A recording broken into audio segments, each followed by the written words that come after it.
әлеуметтік желіде күнде түрлі видео көреміз. Біз бүгін сіздер үшін үздіктерін топтастыруға тырыстық. Қайырлы таң көрермен.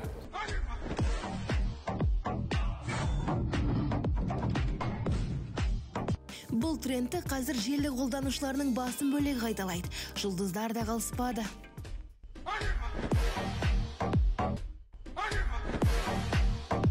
Әзілге айналдырғандар да бар. Ал біздің Бауыржан аға жолбарыс пен пантераны шатастырады деп ойламаппын. Енді ана тигріңді ғой. Тигр емес, пантера. Мен пантера.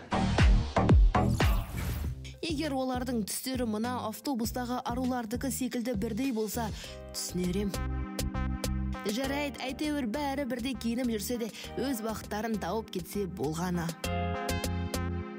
Енді тұрмыс құрып, үйдің түрлігіне араласқанда, осындай сәттерде пысық болу керек.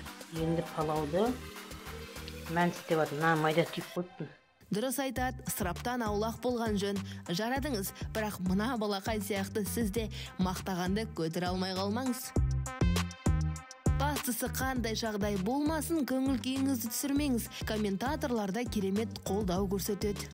Тондырып тастаған өткен күнім, қурап солып қалды еккен гүлім, өткен басында ұйқысыз түнім, таңдар қайда еді төккен нұрын деп Криштиану Роналду жылап кетті. Сіз біз үшін бәрібір бөлексіз.